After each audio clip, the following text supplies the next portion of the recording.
रुकिए, आगे बढ़ने से पहले ये बताइए, क्या आप इन सवालों के जवाब 10 सेकंड में दे सकते हैं?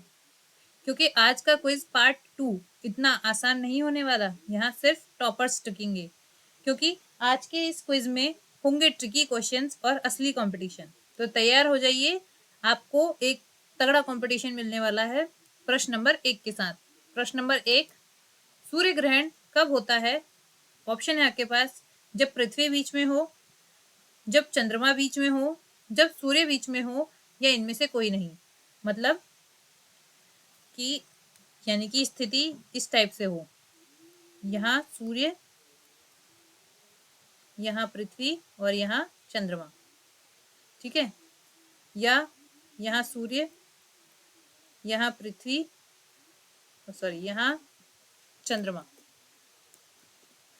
यहाँ चंद्रमा या यहाँ पृथ्वी, यहाँ चंद्रमा, यहाँ पृथ्वी और बीच में सूर्य, या इनमें से कोई नहीं। तो कौन सी स्थिति में सूर्य ग्रहण होता है?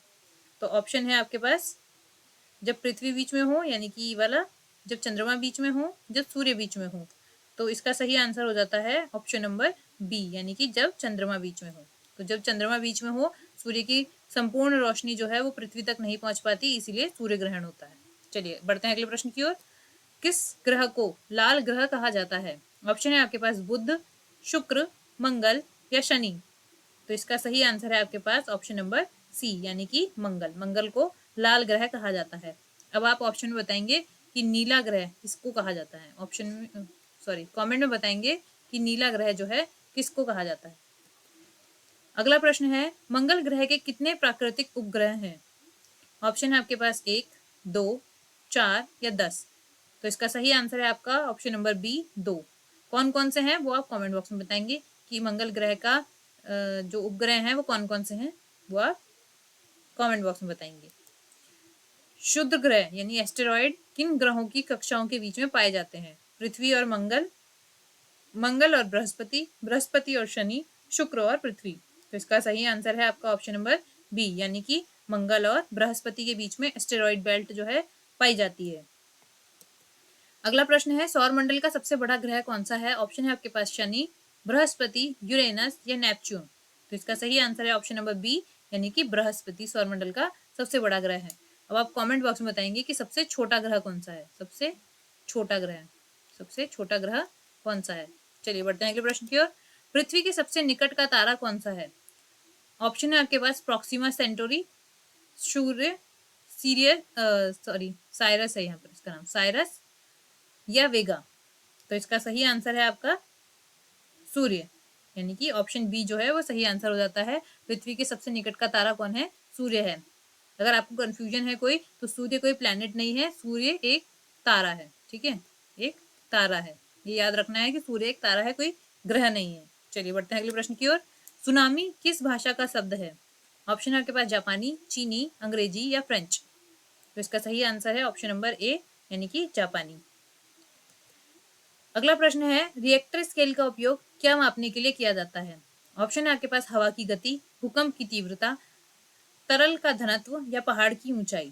तो इसका सही आंसर है आपका ऑप्शन नंबर बी, यानी कि भूकंप की तीव्रता को मापने के लिए रिएक्टर स्केल का उपयोग किया जाता है। अगला प्रश्न है, ओजोन परत वायुमंडल की किस परत में पाई जाती है? ऑप्शन है आपके पास, शोभ मंडल, समताप मंडल, मध्य मंडल या अयन मंडल। तो इसका सही आंसर है आपका ऑप्शन नंबर बी, यानी कि समताप मंडल। आप कमेंट बॉक्स में बताएंगे कि हमारी पृथ्वी में कितनी परतें यानी कि कितनी लेयर्स जो है वो पाई जाती हैं, और सबसे नीचे यानी कि पृथ्वी की सतह के बिल्कुल पास वाली लेयर को और पृथ्वी की लेयर से सबसे दूर वाली लेयर को क्या कहा जाता है। चलिए बढ़ते हैं अगले प्रश्न की ओर।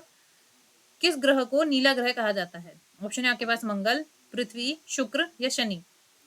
तो इसका सही आंसर है आपका ऑप्शन नंबर बी, यानी कि पृथ्वी जो है नीला ग्रह कहलाती है। चलिए बढ़ते हैं अगले प्रश्न की ओर। चंद्रमा पृथ्वी का एक चक्कर कितने समय में पूरा करता है? ऑप्शन है आपके पास, लगभग 27.3 दिन में, 30 दिन में, 365 दिन में या 24 घंटे में। तो इसका सही आंसर है लगभग 27 दिन और 3 घंटों में। चलिए बढ़ते हैं अगले प्रश्न की ओर।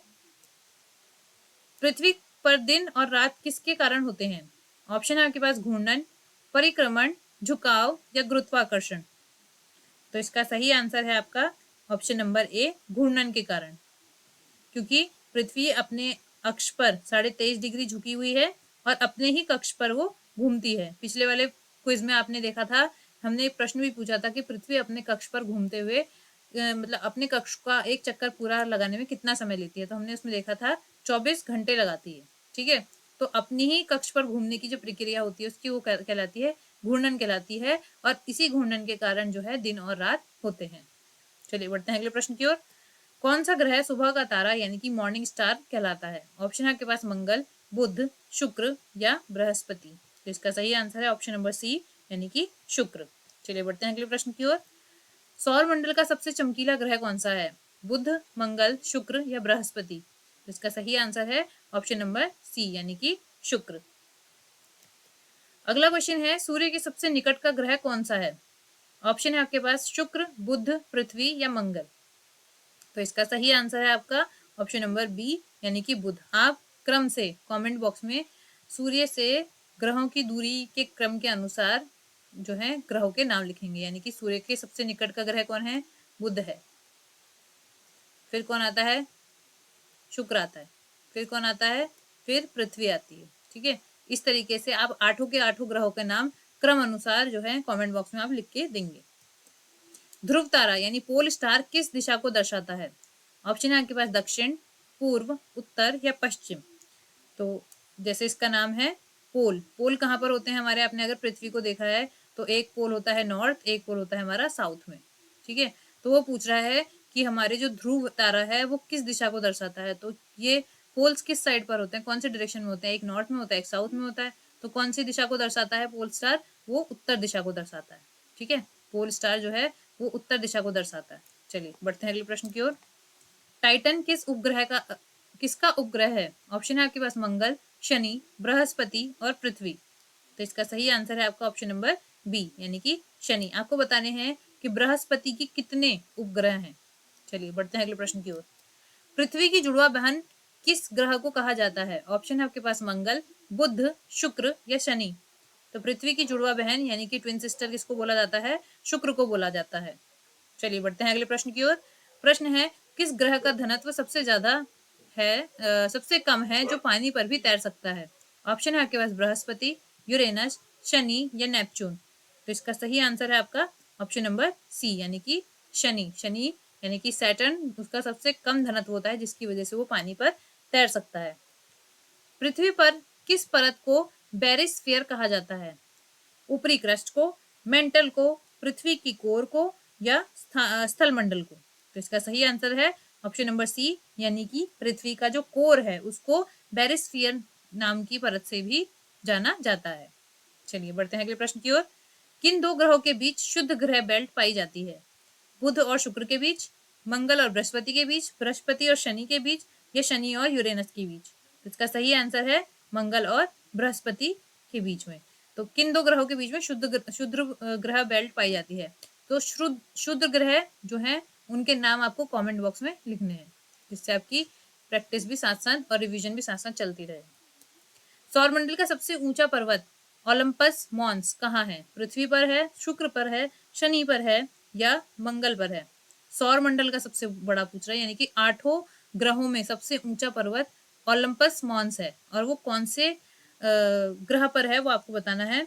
तो ऑप्शन है क्या? पृथ्वी, शुक्र, शनि या मंगल। तो इसका सही आंसर है आपका ऑप्शन नंबर डी, यानी कि मंगल। चलिए बढ़ते हैं अगले प्रश्न की ओर।